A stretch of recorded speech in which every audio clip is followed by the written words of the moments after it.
Good day, everyone. I am Juve Jane C. Madridano, one of the reporters from Group 2. Our assigned topic is all about instructional design process, and I will be discussing the learning design, instructional design, and instructional systems design. So the objectives are define learning design, instructional design, and instructional systems design. We also have identified the process of instructional design and instructional systems design. Learning design refers to a professional practice that many education, training, learning, and development professionals or experts believe is the step in the evolution of the craft dedicated to creating, producing, evaluating, and improving resources and experiences that help people and organizations learn more and perform better. A learning design is a creative pathway with steps along the way that guide someone from a point of introduction to a permanent change in knowing, doing, or being. By naming learning design as the focus of our collective activity, we make the declaration that our focus is on learning enablement, regardless of where, when, or with whom our design efforts will be taking place. Learning design consists of an amalgamation or integration of several contemporary design traditions actively used within current teaching, learning, training, and development professions. As learning designers, we have profound opportunities to develop conditions, strategies, resources, tools, and platforms that will keep learners engaged and inspired. So we can help people make new connections and meanings, spark new interest, and develop new abilities so that new learning will occur. In order to understand what learning design is, it is helpful to understand its origins and how they are related to each other. So I will first describe the most notable origins. So let's have now instructional design. Perhaps the most familiar of learning design's earlier traditions is instructional design. So when we say instructional design, it is a foundational part of the profession dedicated to systematically improving the learning and performance outcomes of individuals completing a deliberate course of study.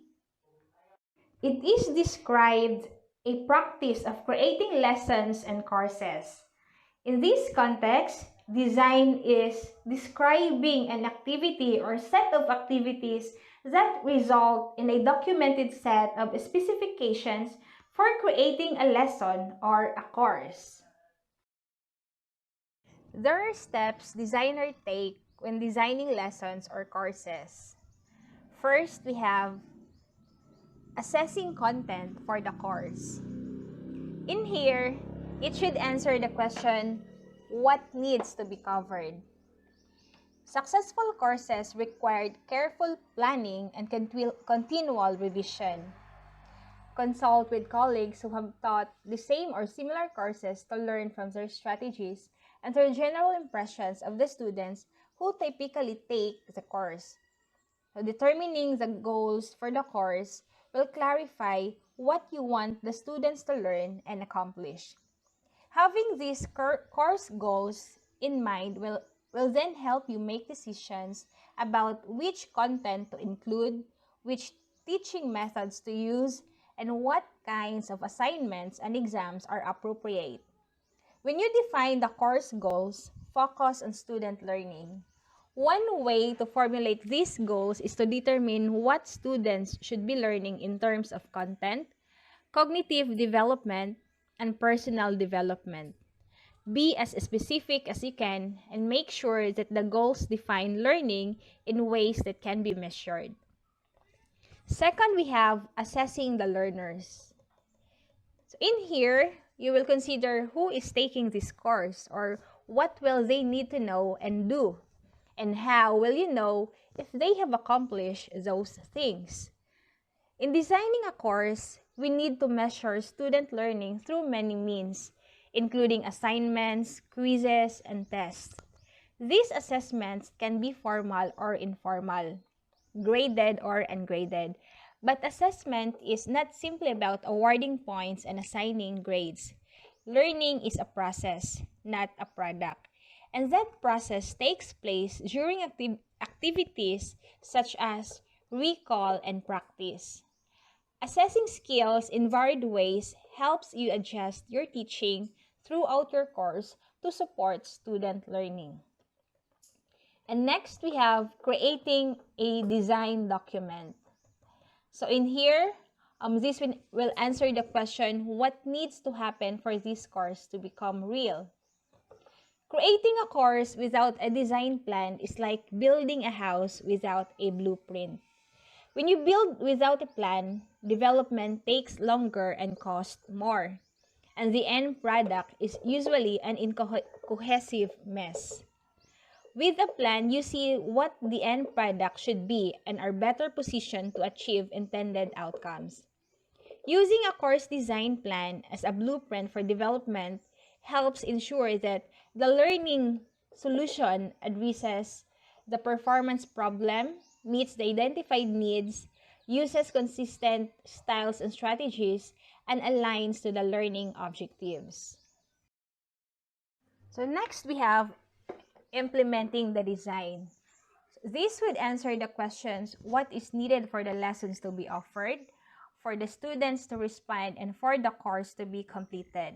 So after you have done the steps in designing a course, it is now ready to implement. And the last step is evaluating the design. So this would answer the questions, did the lessons work? How do you know, and how could it be better? So the success of a course is largely a combination of course design, teaching, and student factors. Evaluating your course before you teach and ensuring it is constructed effectively can help reduce problems before they occur and reduce complexity in troubleshooting during teaching. So there are several areas a course can be evaluated and improved before teaching. So we can have this aligning foundational elements such as learning outcomes, assessments, and activities. By using research-based best practices such as authentic assignments, active learning, formative assessments, rubrics, and scaffolding, and by ensuring accessibility and inclusion in the design of your course and materials. At the end of this process, the designer would end up with a design document. So this serves as a specification to guide the construction of a course. So when we say design documents, they are a great way to review how you solve your design challenges, what worked and what didn't work.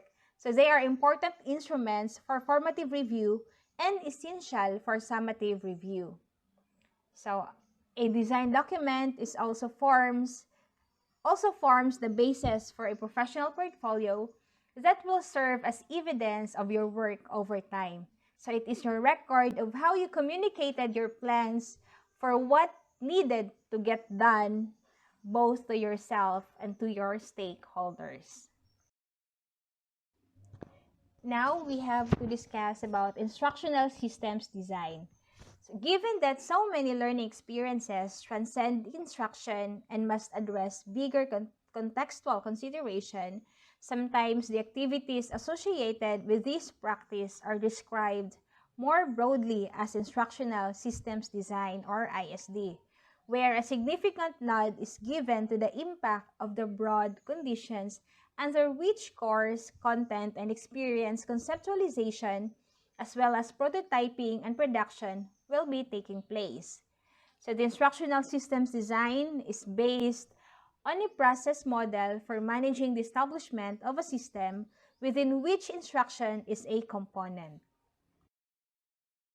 In instructional systems design, it is necessary to assess the needs and support requirements of target audiences and determine needs for the content, presentation. The analyze phase is the foundation for all other phases of instructional design. During this phase, you must define the problem, identify the source of the problem, and determine possible solutions. The phase may include specific research techniques such as needs analysis, job analysis, and task analysis.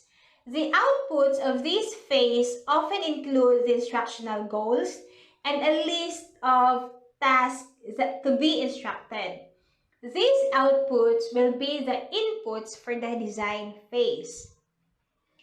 Next, we have design for interventions or create solutions to improve outcomes, including baselines and methods for instructional measurement.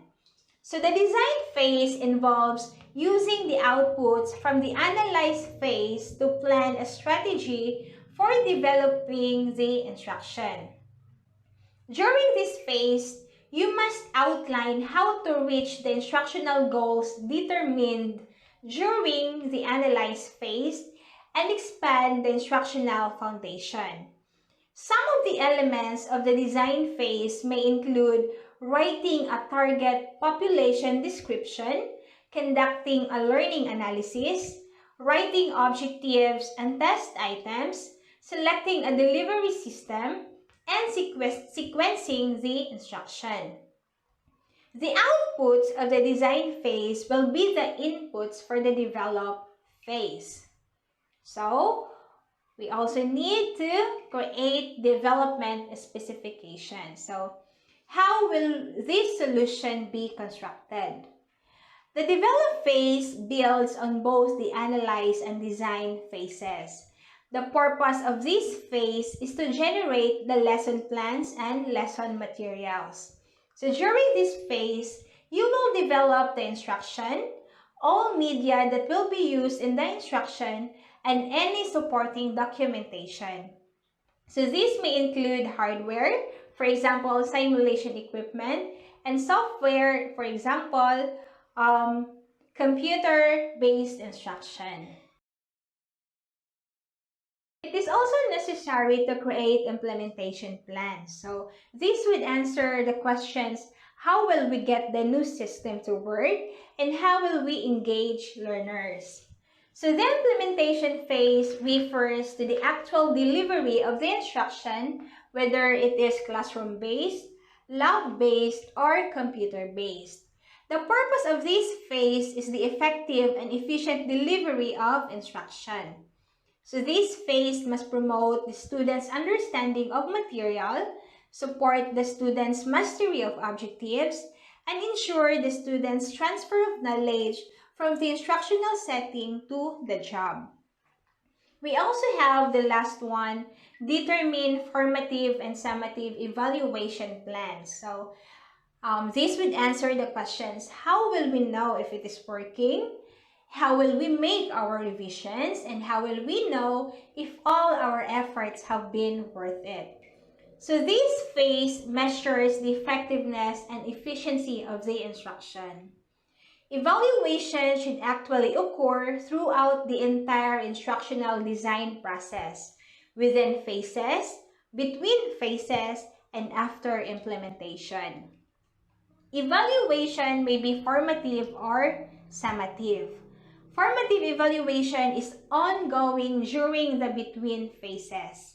The purpose of this type of evaluation is to improve the instruction before the final version is implemented. Summative evaluation usually occurs after the final version of instruction is implemented. This type of evaluation assesses the overall effectiveness of the instruction. Data from the summative evaluation is often used to make a decision about the instruction, such as whether to purchase an instructional package or continue or discontinue instruction.